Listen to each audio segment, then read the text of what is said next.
hari ini bagaimana gitu kan.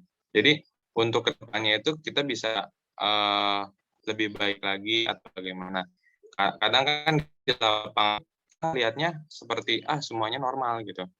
Tetapi pada saat di RPP juga tidak selesai. Nah, apakah itu akan berubah dengan atau yang penting RPP sudah dibuat, Sabu sudah dibuat, lalu keadaan di lapangan kita sesuaikan sehingga semuanya berjalan efektif dan lancar. Apakah bagaimana Pak saat pembelajaran tersebut? Terima kasih Pak.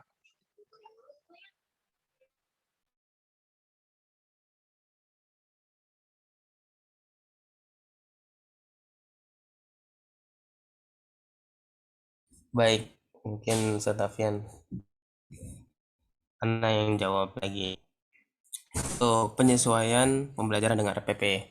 Memang RPP itu adalah rencana, dan rencana nggak sepenuhnya sesuai dengan apa yang ada di RPP. Tapi semaksimal mungkin kita buat rencana dan melaksanakan pembelajaran seperti apa yang ada di RPP. Adapun ketika pembelajaran, biasanya kita ada muncul ide-ide yang bagus terkait masalah pembelajaran, biar anak tidak boring atau mungkin ada pelajaran yang memang berubah. Nah, ini bisa kita langsung terapkan dan nanti tinggal kita revisi kembali. Paling seperti itu. Baik Pak, berarti memang kita dengan keadaan lapangan, lalu kita revisi dan sebagainya. Jadi memang sih yang semangat memang tidak mudah gitu kita menyesuaikan dengan RPP yang kita buat, tetapi keadaan lapangannya berbeda. Nah, saya mau bertanya kembali, saat pelajaran menggunakan PJJ atau baik itu dengan Zoom atau Gmeet, lebih cenderung menggunakan Zoom atau Gmeet, Pak? Lalu berikutnya, saat pelajaran menggunakan Zoom atau Gmeet atau Google Meet, itu apakah semua itu harus on cam? Nah, ketika memang tidak ada yang on cam, apakah itu menjadikan sebuah melanggar sebuah aturan atau ketentuannya, dan apakah hukumannya tepat? Nah, ketika saat itu kan. Nah, apakah itu akibatkan kelas atau pihak sekolah atau guru BK atau bimbingan konseling untuk diadukan bimbingan sehingga anak tersebut mengerti gitu. Tidak apa-apa ketika memang pembelajaran belum belum giliran kamu harus on cam saja atau bagaimana gitu. Ketentuan untuk rules atau aturan-aturan saat on cam-nya, saat melanggarnya dan sebagainya. Terima kasih, Pak. Baik, untuk aturan kelas ini sudah disampaikan sebelum pembelajaran, dan ini di awal semester ketika masih akan sebelum pembelajaran pertama kali KBM pertama kali dilaksanakan. Ini sudah aturan setiap mulai kelas insya Allah sudah disampaikan terkait masalah keterlambatan, kemudian saat adab-adab ketika pembelajaran di kelas ini sudah disampaikan. Biasanya kalau di kelas 5 itu ada dua guru utama, ada dua kelas kan, kita kelas ada dua ikhwan dan akhwat, dan ini setiap guru ini biasanya sih saya, kalau ini saya pribadi, tidak tahu yang lain ya. Saya memantau anak-anak ketika pembelajaran dari guru ustazah menyampaikan, maka saya memantau anak-anak siapa yang on cam, siapa yang chatting sembarangan. Nah, ini kan ada aturannya, ini sudah diatur sebelumnya, seperti kalau misalkan dia off cam, kameranya dimatikan, dan kita tegur, terkhusus bagi kita yang hanya memantau, kita tegur 3 kali. Maka jika 3 kali tidak ada respon sama sekali, maka ini bisa kita lempar ke main session, karena untuk Zoom kan ini ada breakout room. Nah, nanti ada di main session ada guru piket. Nah, itu nanti dia yang mengurusi terkait masalah siswa yang bermasalah ini, dan dia nanti akan disampaikan kepada guru piket terkait masalahnya dia, pelanggaran yang ia lakukan. Kemudian nanti disampaikan melalui chatting pribadi ke ustadznya, sampaikan ulurnya. Kemudian afwan, kemudian nanti guru yang ada di dalam kelas dia kepada guru wali kelasnya, dan ya setelah kalau memang sudah beberapa kali seperti itu, maka di remove meeting dianggap alpha karena ini sudah menyelisih aturan yang sudah disepakati.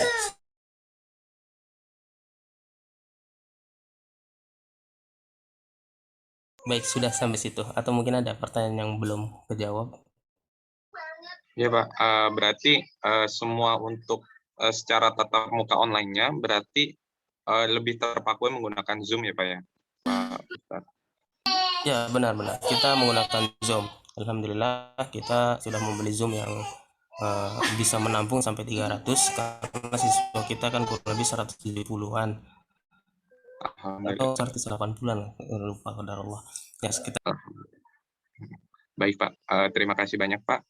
Berikutnya mungkin saya ingin bertanya ketika saat pembelajaran nih, guru itu atau ustadz atau ustazah tersebut memberikan sebuah materi. Nah, ketika materinya memang sudah selesai, apakah materi tersebut akan dilanjutkan dengan tugas? Setiap pembelajarannya itu harus dilakukan dengan tugas, atau mungkin diselingin tugas itu seminggu sekali, atau ada ketentuannya, atau disesuaikan juga dengan RPP atau silabusnya, atau bagaimana Pak untuk ketentuan tugas supaya siswa atau siswi tersebut aktif dan tidak lagi apa ya namanya diem atau tidak mengerti gitu.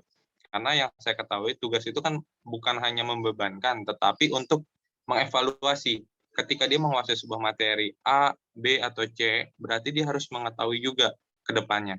Nah, jadi kita bisa evaluasi sebagai seorang guru. Nah, apakah dievaluasi itu dengan tugas atau dengan hafalan, baik itu dari materinya atau dari pengkoreksian ketika kita menjelaskan materi, ada session tanya jawab atau kuis di akhir kesempatan itu. Jadi interaktifnya itu atau keaktifan itu sangat terjalin. Seperti itu Pak. Kira-kira bagaimana? Terima kasih. Baik, terkait masalah penilaian, kita ada setiap guru tentunya mengetahui tentang penilaian. Ada 4 penilaian: spiritual, sosial, dan juga pengetahuan serta keterampilan. Dan ini semuanya insya Allah guru-guru kelas ini melakukan itu. Yang pertama, untuk penilaian dari ibadah, ini setiap guru, setiap siswa, wali murid itu mengirimkan foto anak-anak sedang sholat duha dan juga zikir pagi. Kemudian untuk penilaian sosial kita lihat mana siswa yang begitu aktif, yang berani, yang percaya diri. Kemudian siswa yang mana yang memang dia memiliki adab-adab seorang penuntut ilmu yang baik, maka ini masuk ke dalam penilaian sosial. Kemudian adapun terkait masalah penilaian pengetahuan dan juga keterampilan, ini bisa di saat ketika pembelajaran dimulai dan juga setelah pembelajaran selesai. Nah, baik, untuk penilaian pengetahuan, kita tentu ada diskusi di dalam kelas atau di Zoom meeting, tentu ada setiap materi. Nah, karena kita dari guru Darul Hikmah ini Masya Allah, materi sudah kita rangkum sendiri, bukan dalam bentuk buku, tapi dalam bentuk materi PowerPoint. Kemudian, dan guru juga memberikan video pembelajaran sebelum pembelajaran itu dimulai. Jadi anak-anak sudah melihat video yang sudah guru buat. Jadi di situ guru menjelaskan juga melalui video pembelajaran. Jadi kalau misalkan anak-anak yang terlambat, anak-anak yang memang ada uzur sakit, pergi dan lain-lain bisa melihat video pembelajaran. Dan ini insya Allah bermanfaat. Kemudian nilai di akhir ini insya Allah ada, selalu ada. Kalau kami dari kelas 5 Ikhwan selalu ada penilaian pengetahuan dan juga keterampilan.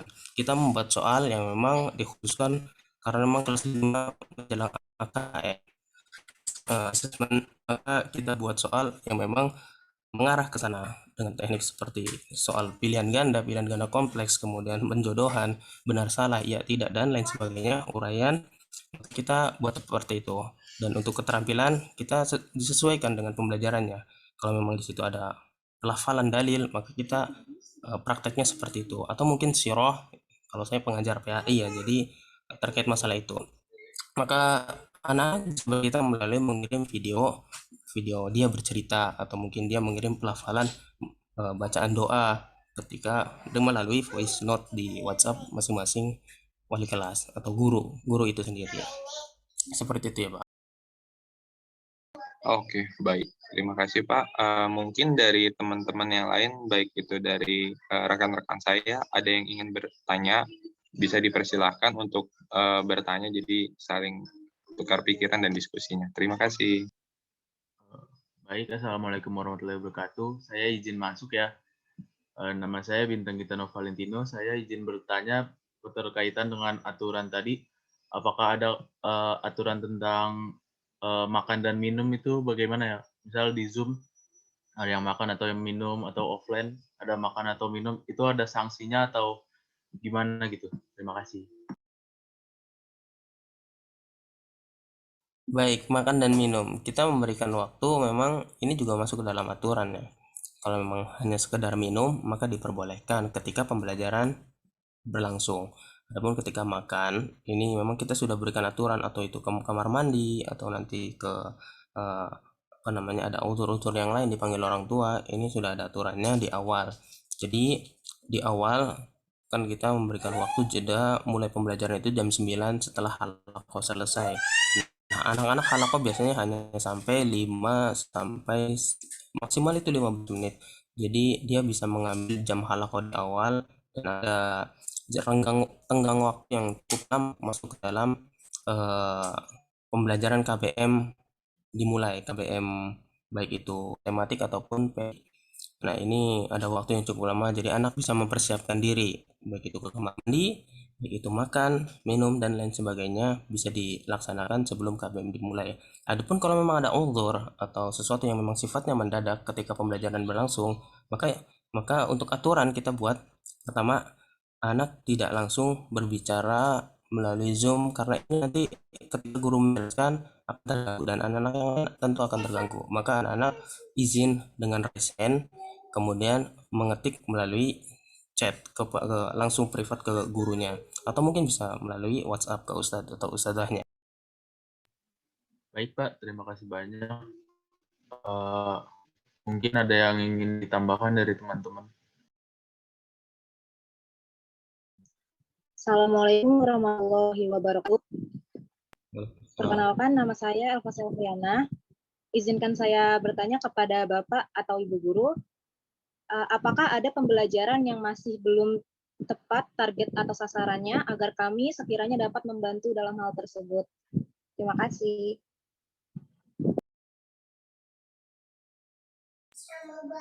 Untuk target pembelajarannya, insya Allah kita, karena kita sistemnya adalah pembelajaran online, tentunya kita harus membuat pembelajaran itu semenarik mungkin. Nah, ini yang menjadi kendala dalam kita. Contoh seperti apa namanya itu, ice breaking, ini waktunya memang terlalu mepet banget ya, waktunya terlalu mepet, dan kita kalau mau buat ice breaking maka agak sulit juga. Kemudian untuk apa namanya, membuat siswa lebih aktif lagi, ya tentunya terkait masalah diskusi, namun hanya beberapa siswa saja yang memang menonjol. Adapun untuk yang siswa-siswa yang memang kualitasnya memang masih di bawah standar, ya tentu mereka akan hanya diam aja mendengarkan, dan tentu akan boring. Nah, ini kendala di dalam pembelajaran yang seperti itu. Dan ini saya rasa bukan hanya di online saja, offline pun begitu, hanya siswa-siswa yang menonjol saja.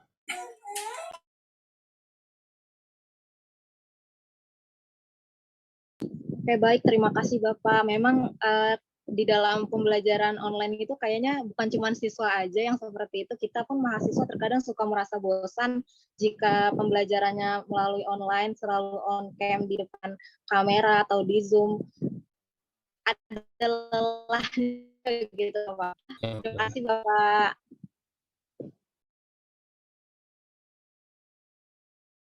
Oke, mungkin ada lagi yang ingin bertanya dari rekan-rekan atau teman-teman dari kampus mengajar ini, baik dari Farhan, Husnul, atau Okta, Kak Okta, dan sebagainya. Kalau tidak ada, saya ingin lanjutkan pertanyaan lagi. Bagaimana, Farhan? Dilanjut aja dulu Kak Juna. Oke, terima kasih. Saya akan lanjutkan. Dalam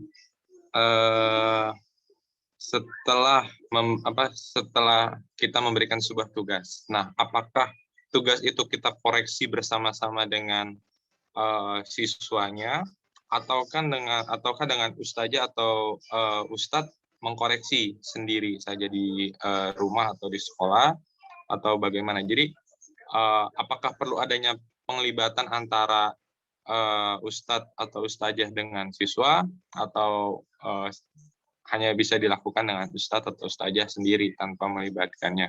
Jadi apakah ingin membangun sebuah keaktifan atau kekreatifan dan sebagainya? Itu bagaimana, Pak? Terima kasih. Baik, ini untuk mengkoreksikan tugas atau latihan ya. Memang ini jujur guru itu yang normal itu belajar jam 2 siang, ini bisa sampai malam loh untuk masalah mengkoreksi. Nah, ini tergantung dari guru masing-masing. Namun ini saya berbicara tentang saya ya, yang ketika memang memberikan tugas kemudian mengkoreksi. Kalau sistem dari saya ketika mengkoreksi tugas, ini langsung anak ketika mengirim tugas, maka tentu bisa jadi, atau biasanya kan dalam satu waktu bisa banyak, maka ini enggak semuanya enggak langsung dikoreksi. Namun tetap kita koreksi dan maksimal itu batas sampai habis maghrib ini sudah dikoreksi semua. Jadi sistemnya seperti ini. Anak mengirim, karena kan tugas yang saya buat itu ini terkhusus soal latihan dan juga keterampilan.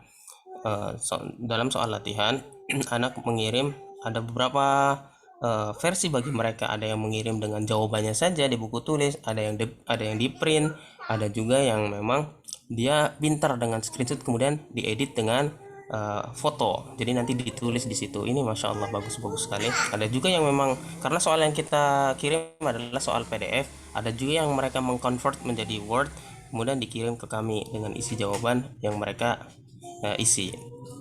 Nah, untuk pengkoreksian maka karena cukup ribet juga kalau kita tulis, maka kami koreksi dengan melalui voice note. Misalkan nomor 1 salah, tapi nggak langsung kami benerin sepenuhnya dengan jawaban yang benar. Kita buat mereka untuk berpikir kembali mana jawaban, kira-kira jawaban kenapa jawaban itu salah, dan mereka mencari lagi di jawaban atau di materi yang sudah kita kirim. Nah, agar mereka lebih teliti kembali. Nah, kalau misalkan sudah 2 kali dan mereka berusaha tidak bisa, maka tentunya kita akan memberitahu jawabannya. Tentunya dengan cara berpikir agar anak-anak bisa berpikir lagi. Ini masya Allah memang. Adapun ketika mereka mengirim tugas seperti ini keterampilannya seperti melafalkan doa, maka tentunya mereka ada kesalahan-kesalahan dalam membaca, ya tentu kita koreksi tentunya dengan melalui voice note. Kalau ketik ini masya Allah cukup cukup ini membuang waktu juga, jadi lebih simpel dengan koreksi melalui voice note seperti itu. Dan kemudian kita rekap dari setiap pekan itu, karena ini masya Allah ada usulan juga dari ustazah wali kelas 5 akhwat itu, kita melalui spreadsheet. Jadi nilai-nilai yang terkumpul itu terkumpul di spreadsheet yang sudah kita buat.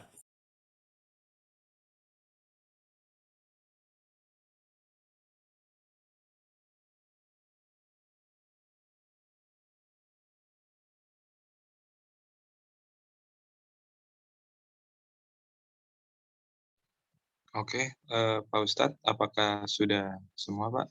Atau ada yang belum? Ya sudah maaf sudah. Alhamdulillah. Oke, seperti itu. Berarti kalau misalnya ada beberapa yang saya amati ya, mungkin ada beberapa ustadz atau ustazah yang ingin memberikan tugas dengan jawabannya itu ditulis. Tetapi kan seperti sekarang ini mudah sekali gitu untuk namanya memberikan sebuah tulisan yang menggunakan dengan sistem seperti di Telegram itu banyak tulisan mesin gitu. Tapi itu tulisan. Nah, apakah seperti itu akan dikoreksi, dan setelah dikoreksi akan ada sebuah teguran gitu terhadap siswa tersebut atau siswinya? Kenapa hal itu bisa terjadi dan kenapa kamu berbuat curang gitu kan? Walaupun memang sih kalau secara pandangan saya ya itu tidak apa-apa, dia sama-sama mengerjakan, tapi kan tidak sesuai dengan apa yang diperintahkan ditulis tangan, tetapi tulis tangannya itu dengan menggunakan alat bantu di Telegram atau sebagainya. Nah, itu pandangan dari Pak Ustadz bagaimana? Terima kasih. Baik, mungkin coba saya serahkan kepada Ustazah. Di sini sudah ada, mungkin jawabannya berbeda tentunya antara satu guru dengan guru yang lain ya, karena mungkin Baik. sistem pengajarannya berbeda. Nanti insya Allah saya tambahkan. Coba silakan Ustazah Lia.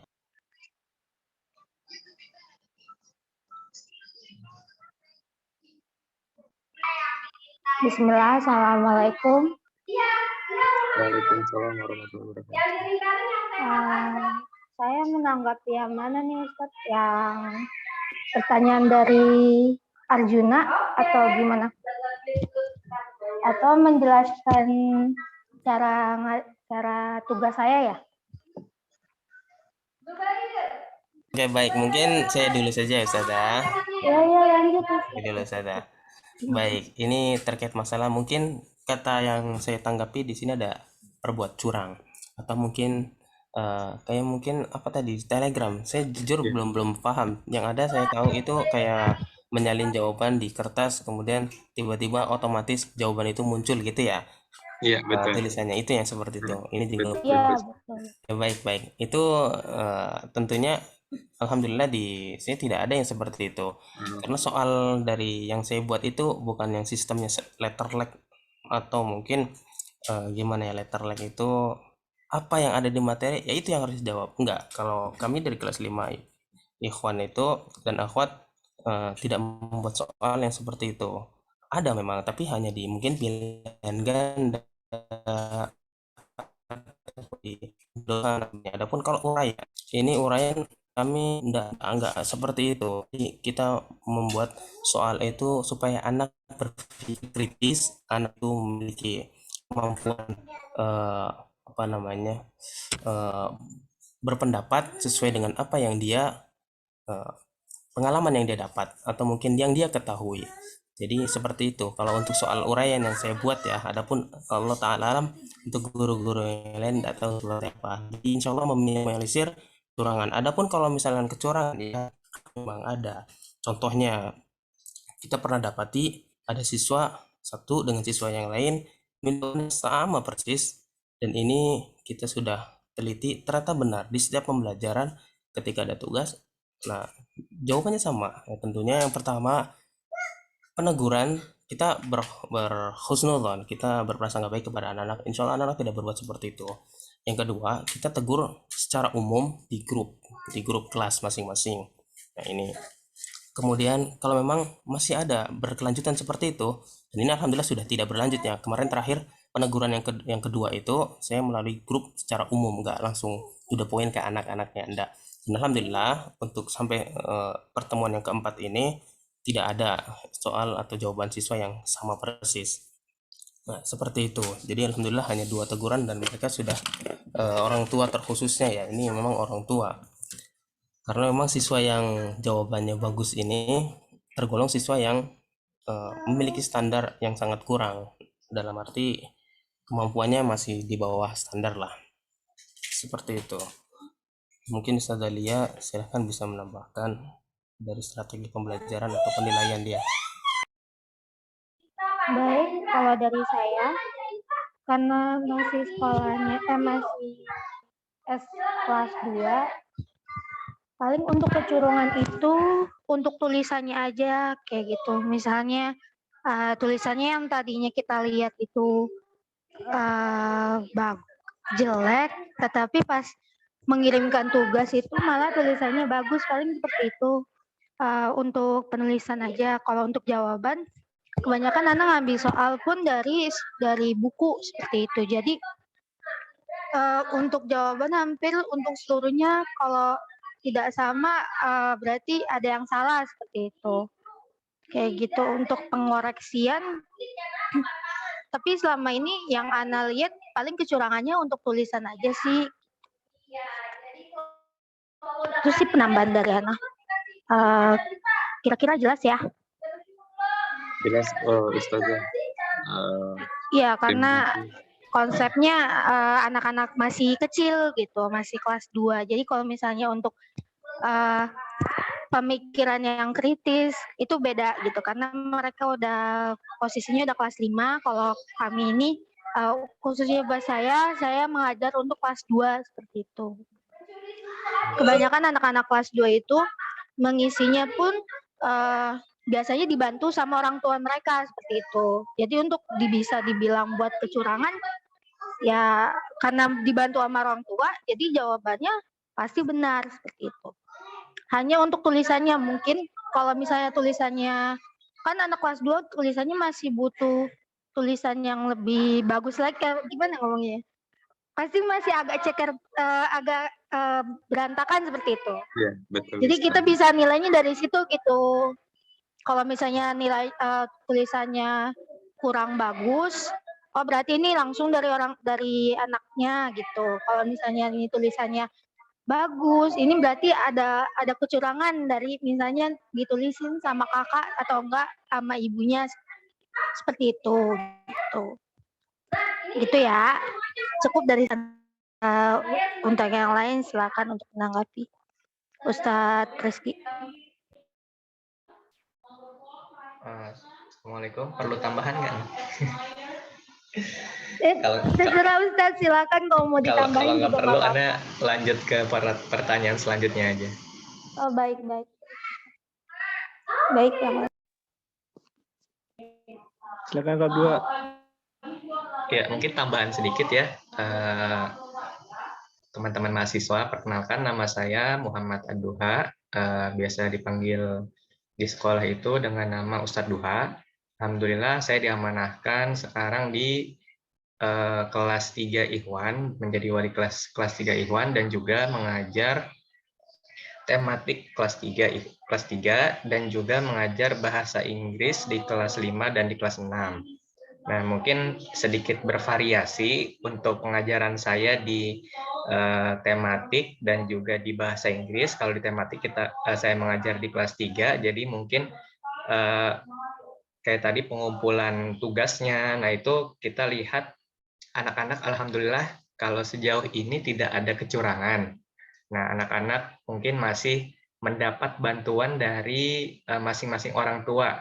Contohnya di tematik itu disuruh membuat soal cerita. Nah, soal cerita itu mungkin masih ada bantuan dari masing-masing orang tua. Nah, tergantung orang tuanya itu bisa mengembangkan cerita tersebut. Nah, beda dengan kelas bahasa Inggris. Kalau bahasa Inggris kita menggunakan buku, jadi kita menggunakan lembar kerja siswa LKS. Nah, itu lebih ke latihan soal aja yang ada di LKS. Jadi anak-anak mengerjakan soal-soal di LKS. Nah, alhamdulillah sampai sekarang di kelas 5 maupun di kelas 6 tidak ada kecurangan yang berarti ya. Mungkin kalau minta bantuan ke kakaknya atau ke orang tuanya itu masih mungkin sangat terjadi. Seperti itu teman-teman mahasiswa.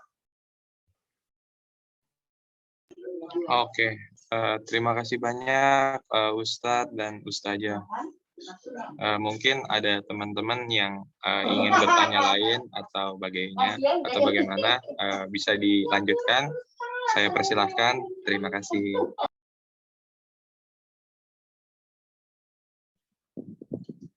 Oke, baik. Izinkan saya bertanya kepada Bapak dan Ibu Guru. Untuk peserta didik yang sekiranya mengalami kesulitan nih Pak dalam pembelajaran online ini, apakah sudah dilakukan home visit atau sudah ada solusinya mengenai hal ini? Terima kasih Bapak dan Ibu Guru.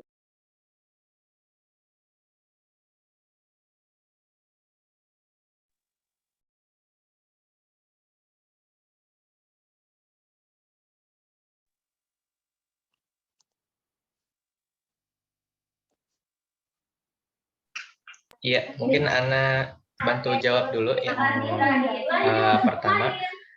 Kalau untuk home visit, qadarullah kita pada tahun pelajaran 2021-2022 kita belum mengadakan. Ya mungkin memang program home visit ini kita pernah melaksanakannya di tahun sebelumnya. Nah, qadarullah tahun ini belum terlaksana dan juga belum teragendakan. Jadi kalau misalnya ada kendala pada setiap siswa, nah itu biasanya siswa itu langsung bertanya, entah itu lewat di saat pembelajaran Zoom atau melalui japri atau WA setelah pembelajaran itu selesai. Nah, biasanya anak-anak yang mempunyai kendala itu langsung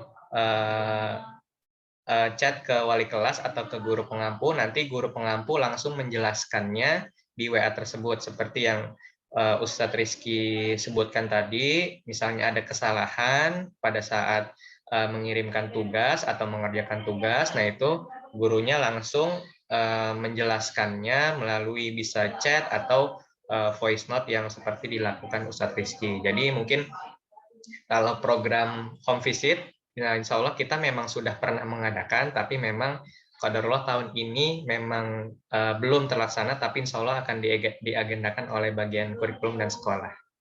Seperti itu. Mungkin ada tambahan dari teman-teman yang lain. Baik, mungkin tambahan dari saya Ustadz Duha, untuk home visit itu memang kita sudah memiliki agenda, karena qadarullah di Jakarta ini sendiri tingkat peningkatan kasus COVID itu cukup besar juga, dan memang kondisi siswa juga ada beberapa yang memang terkena terpapar COVID, dan juga kondisi memang siswa sekarang ini banyak yang sakit, dan di kelas 5 Ikhwan aja banyak yang sakit, termasuk saya pribadi ini juga sedang sakit qadarullah. Nah, memang kita belum berani untuk home visit untuk pada masa-masa seperti ini, tapi insya Allah kedepannya yang saya sampaikan ini kita akan agendakan insya Allah. Adapun karena memang dulu di tahun sebelumnya, karena kita juga berkaca pada tahun sebelumnya, kita mengadakan pembelajaran secara tatap muka, begitu home visit ataupun mungkin visiting school datang ke sekolah, dan sekolah kami mendapatkan teguran langsung dari Diknas. Jadi kita mengantisipasi dengan adanya hal seperti itu.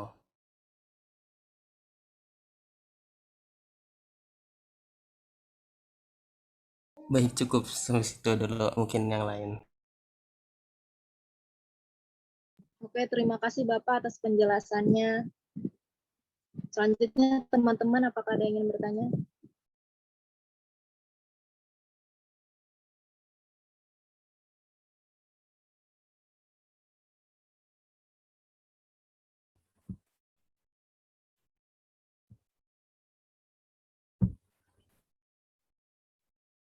Ya, saya Okta, saya mau bertanya lagi kepada Ustadz dan Ustazah perihal mata pelajaran IPA. Biasanya kan untuk siswa SD itu ada mata pelajaran IPA yang seperti apa ya, misalnya kayak praktikum.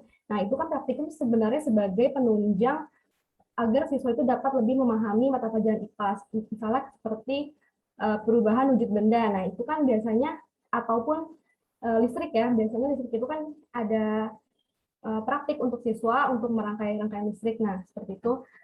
Kira-kira kalau untuk pelajaran IPA ini tetap nggak ya ada seperti latihan atau praktikum seperti itu? Sedangkan kan saat ini online, jadi apakah tetap dilaksanakan atau memang sama saja seperti offline? Terima kasih. Untuk ini tematik ya, karena sebelumnya pun saya pernah mengajar tematik juga di kelas 5, dan ini memang praktikum terkait masalah perubahan wujud benda. Alhamdulillah ini sudah kita laksanakan, dan qadarullah saat itu pandemi baru berlangsung ya, dan sekolah sudah dirumahkan. Nah, untuk terkait masalah praktikum IPA ini kita mengambil referensi pertama anak-anak melihat dari YouTube dulu, karena memang guru juga agak sulit untuk seperti menemukan benda-benda atau benda-benda yang digunakan untuk praktikum. Maka kita cari benda-benda yang ada di sekitar rumah, contoh kayak terkait masalah pernafasan paru-paru dengan menggunakan balon, dan juga tadi seperti kapur barus untuk perubahan wujud benda, menyublim, kemudian dari padat ke cair. Nah, tentunya ini kan alat-alat yang mudah ditemukan di rumah mereka. Nah, tentu kita arahkan dulu untuk melihat prosesi cara pembuatannya. Yang pertama dari guru itu sendiri menjelaskan, karena memang anak-anak kalau menjelaskan melalui Zoom kurang begitu mengerti, maka kita arahkan untuk melihat YouTube yang sudah direkomendasikan oleh guru tersebut. Kemudian baru nanti diikuti oleh anak-anak dengan mengirimkan hasil percobaan yang anak-anak lakukan dan mengambil kesimpulan dari praktikum itu sendiri. Oke, berarti setiap anak-anak tetap tetap mengumpulkan hasilnya gitu ya Ustaz ya. Ya, betul. Terima kasih Ustaz. Untuk teman-teman yang lain mungkin ada pertanyaan lagi. Baik, bismillahirrahmanirrahim. Assalamualaikum warahmatullahi wabarakatuh. Mohon izin bertanya kepada Ustadz dan Ustazah. Masuk ke poin pertanyaannya. Sebelumnya memperkenalkan dulu, nama aku Farhan Adnan dari Universitas Bhayangkara Jakarta Raya. Mungkin di sini ingin mempertanyakan terkait kemarin Pak Hafian sempat bilang ada beberapa siswa yang berkebutuhan khusus, bisa dikatakan seperti itu. Seperti disleksia, disorder, dan lain-lain. Nah, mungkin di sini yang jadi poin pertanyaan Farhan kepada wali kelas, terkhususnya strategi apa aja yang udah dilakuin selama masa pandemi ini. Mohon izin untuk Ustadz dan Ustazah mungkin untuk dijawab. Terima kasih. Assalamualaikum. Untuk tadi yang disleksia itu pas banget di sini ada Australia, beliau wali kelas yang salah satu muridnya itu yang mengidap disleksia. Silakan kepada Australia untuk membantu menjawab. Bismillah, Assalamualaikum warahmatullahi wabarakatuh. Untuk perkenalkan dulu, saya Ustazah ya yang tadi jawab pertanyaan yang sebelumnya. Untuk disleksia, kebetulan anak-anak ada yang disleksia. Untuk strateginya mungkin karena baru anak pegang baru 2 minggu, jadi anak belum melakukan strategi apapun. Hanya saja diberi perhatian lebih, seperti untuk menjawab pertanyaan pun anak tekankan lagi, anak bacakan lewat voice note seperti itu. Dan cara audio saja untuk strategi anak kali ini. Untuk kedepannya masih belum tahu bakal strategi apa yang anak gunakan. Cukup Ustaz. Sedikit menambahkan, untuk yang tadi yang disleksia sama SD itu, kedua anak itu saat ini sedang menjalankan terapi di lembaga tertentu yang saya sendiri belum dapat laporannya. Insya Allah nanti sekolah akan terus mengikuti perkembangannya, apakah nanti sekolah menjadi mitra buat terapinya atau mungkin menunggu hasil dari terapi tersebut. Sejauh ini kita dalam posisi menunggu hasil terapi tersebut. Seperti itu.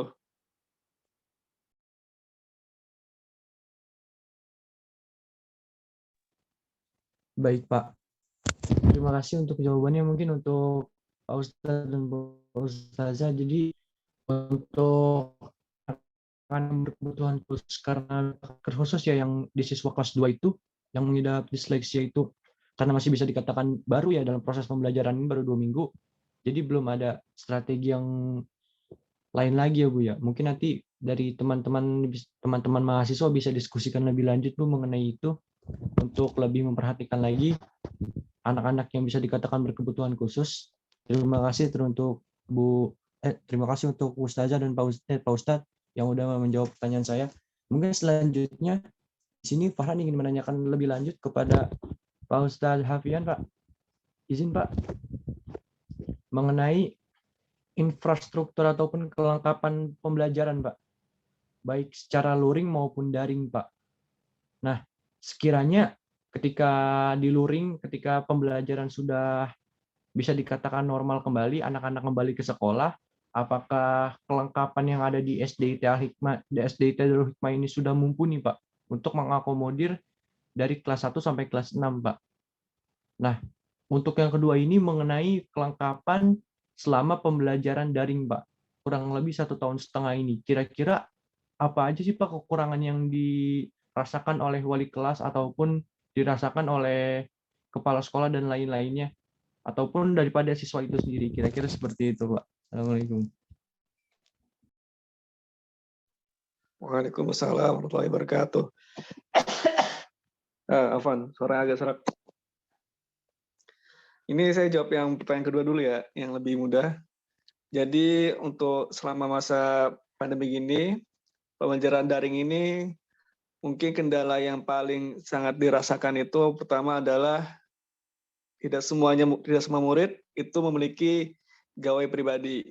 Jadi sebagai murid itu ada yang mungkin satu gawai itu dipakai berdua dengan kakaknya, bertiga dengan adik atau kakaknya, atau mungkin nunggu gawai dari orang tuanya yang kodoro mungkin dia berangkat kerja atau bagaimana sehingga baru bisa dipakai itu mungkin terlambat sekitar siang atau sore harinya. Jadinya pertama itu kalau masalah di daring itu adalah gawai, ketersediaan gawai di murid. Kedua adalah kualitas jaringan. Tidak semua murid itu dan guru itu memiliki kualitas jaringan yang sama. Kadang ada yang cepat, ada yang lemah. Biasanya yang masalah itu yang jaringannya lemah. Kadang efeknya itu mereka bakal terputus-putus dengarnya atau mungkin tiba-tiba keluar dari break room ke main room dan sebagainya. Seperti itu. Terus untuk kesiapan pembelajaran luring atau offline, ini bisa dikirakan sebagian besar sudah siap, cuma tinggal sedikit penyesuaian saja dengan panduan pembelajaran tatap muka yang sudah dikeluarkan oleh Kemendikbud dan Kemenak.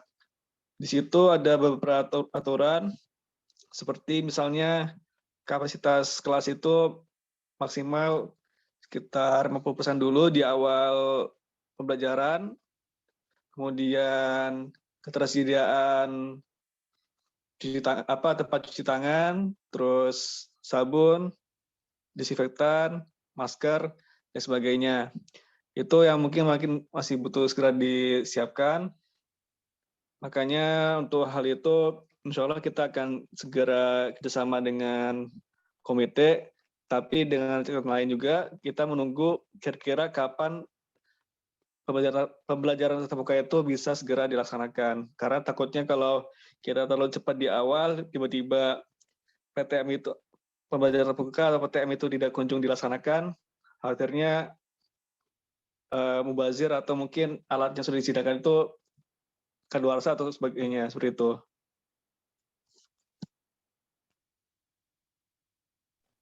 Baik Pak, sudah cukup jelas. Terima kasih untuk Pak Hafian, Pak. Mungkin dari para wali kelas, para ustadz dan ustazah ada yang ingin menambahkan terkait kendala pembelajaran selama di tengah pandemi, terkhusus dalam kelengkapan. Kira-kira apa aja?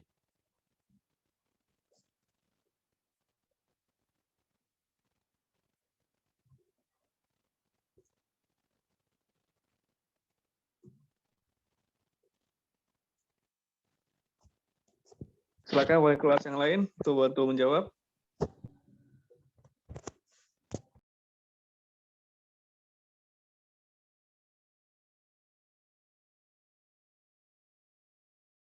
Di sini sudah bergabung Ustazah Dila, wali kelas 6, kemudian ada Ustazah Desti, guru bahasa Inggris kelas 3 dan kelas 4. Silakan kalau mau menjawab. Afwan Ustadz, bisa diulangi pertanyaannya? Siap, mohon izin Ustazah mengenai kelengkapan selama pembelajaran di tengah pandemi ini yang mewajibkan daring lah ya. Nah, kira-kira apa aja sih kekurangannya dalam skala kelengkapan gitu? Kira-kira seperti itu, Ustaz. Oh. Bismillah, untuk kelengkapan, kalau dari saya sih insya Allah sudah ya. Paling ada kegiatan yang seharusnya biasanya dilakukan secara praktikum, tapi tidak jadi praktikum, atau anak-anak jadi menyediakannya sendiri, disediakan dari sekolah. Kalau dari kelengkapan sih, tapi kalau dari aspek lain, karena ini daring, maka anak-anak itu sosialisasinya jadi berkurang antara teman-temannya. Terus namanya juga sekolah, kita siswa ilmu, tapi banyak juga hal-hal yang lainnya itu agak susah dilakukan daring.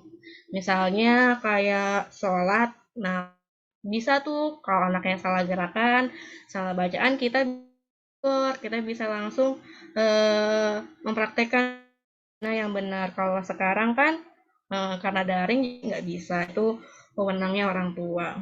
Seperti itu mungkin dan mahasiswa yang lainnya.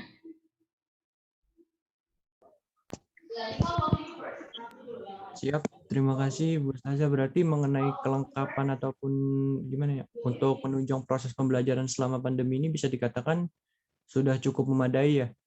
Hanya ada mungkin beberapa aspek yang perlu ditambahi lagi nantinya. Mungkin segitu saja dari Farhan. Terima kasih untuk Bu Ustadz dan Pak Ibu Ustazah dan Pak Ustadz. Terima kasih. Assalamualaikum warahmatullahi wabarakatuh. Waalaikumsalam.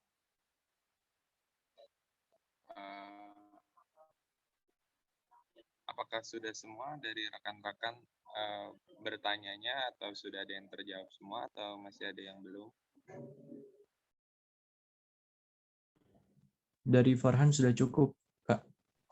Oke, terima kasih. Mungkin Kak Okta atau Kak Elva atau Kak Husnul atau Kak Bintang, ada yang masih ingin ditanyakan atau ada yang masih didiskusikan kembali, mumpung perwakilan dari guru maupun dari wali kelas ada yang bisa bergabung pada rapat ini.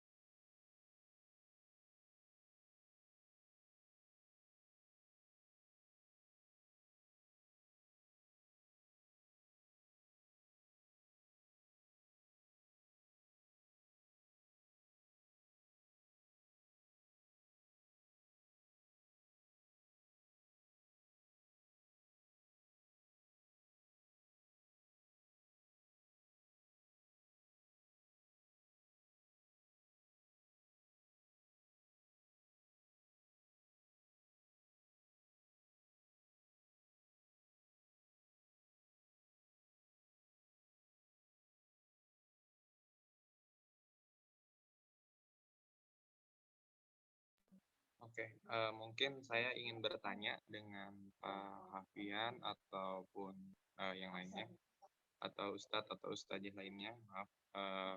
Saya ingin bertanya untuk nanti penempatan saat pembelajaran nanti atau penugasan, apakah kami akan ditempatkan di kelas mana atau pembagian kelasnya, lalu dengan siapa guru pamongnya, lalu kami bertanggung jawab penuh terhadap guru pamong tersebut, atau dengan Pak Hafian atau dengan kepala sekolah, atau seperti apa. Mohon bantuannya untuk lebih diberikan penjelasan lebih spesifik, karena rekan-rekan masih bingung akan guru pamongnya atau sebagainya. Terima kasih. Lalu untuk guru pamongnya ini akan saya buatkan grup atau bagaimana? Terima kasih banyak. Mohon untuk waktu dan tempat eksekusi. Terima kasih.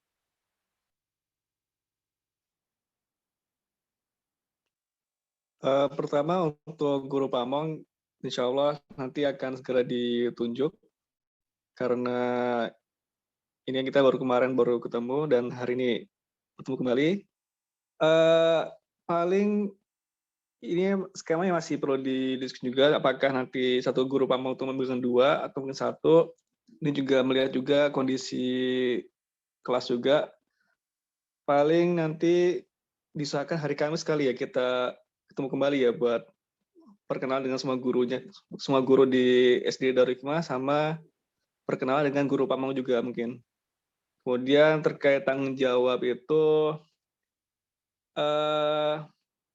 ini karena khawatirnya kalau guru pamong itu, paling untuk teknis guru pamongnya paling kita disampaikan di hari Kamis saja kali ya, biar enak ya, biar udah siap juga. guru Pak sudah ditunjuk, kemudian penanggung jawab untuk program ini dari pihak sekolah sudah ditunjuk, jadinya kita lebih enak buat bahasnya. Seperti itu mungkin. Baik Pak, berarti mekanisme lebih lanjutnya akan disampaikan di hari Kamis, betul Pak seperti itu, dan untuk teknis gurunya dan sebagainya akan diperkenalkan juga di hari Kamis secara tatap muka, secara langsung di hari Kamis di sekolah. Untuk jamnya kira-kira bisa diinformasikan hari ini atau nanti aja di mendekati hari Kamis atau bagaimana Pak? Terima kasih. Kalau pertemuannya kita mungkin sepertinya pakai Zoom aja kali ya, jadi lebih ini takutnya menghindari kerumunan juga. Kemungkinan sekitar jam 1 untuk jam setengah 2 agar semua guru sudah selesai mengajar bisa ikut serta untuk berpartisipasi di sini. Kemungkinan ya mungkin jam 1 jam setengah 2 lah, insya Allah via Zoom. Oke, berarti jam 1 atau setengah 2 ya Pak ya?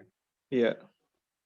Oke, untuk link Zoom-nya nanti dari pihak sekolah aja kali ya Pak ya, seperti ini, dan minta tolong untuk direkam aja seperti ini, bagaimana Pak? Bisa insya Allah. Oke, terima kasih banyak. Saya boleh minta tolong Pak untuk hasil rekaman ini dikirimkan berbentuk link drive untuk saya bisa laporkan kepada dosen pembimbing dan rekan-rekan untuk laporan kegiatan di kementerian juga. Bagaimana Pak? Terima kasih. Bisa insya Allah. Oke, terima kasih banyak. Teman-teman ada ingin yang bertanya lagi? Kak Okta atau Kak Husnul atau Kak Elva atau Kak Bintang atau Kak Farhan? Jika ada yang masih ingin ditanyakan, silakan.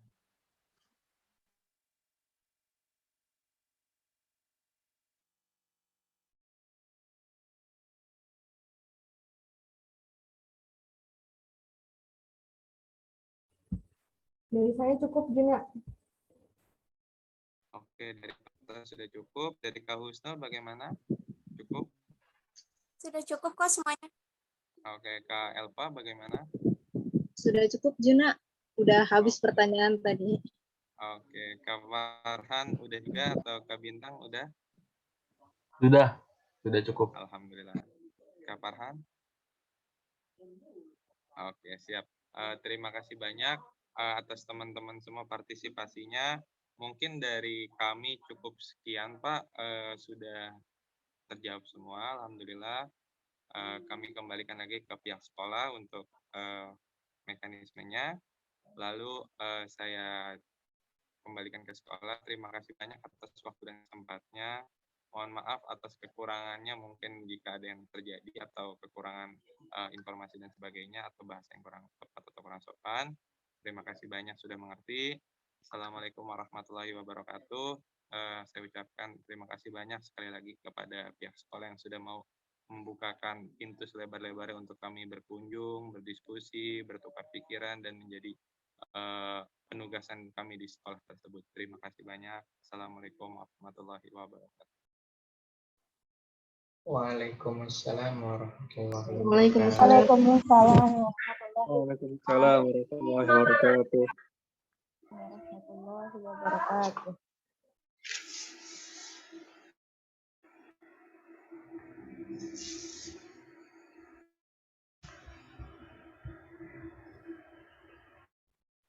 Berarti kita izin live semuanya aja Pak ya? Atau bagaimana Pak? Ya, bagaimana?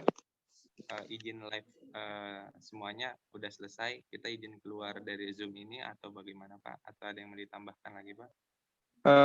Mungkin silakan untuk live Zoom ini karena biar ya silakan. Mohon pamit, saya izin live dari Zoom ini. Terima kasih. Makasih banyak ya Pak. Ya, sama-sama. Terima kasih banyak Bapak dan Ibu Guru. Terima kasih banyak Pak, Bu. Terima kasih banyak ya Ustaz dan Ustazah. Saya pamit. Terima kasih banyak Ustazah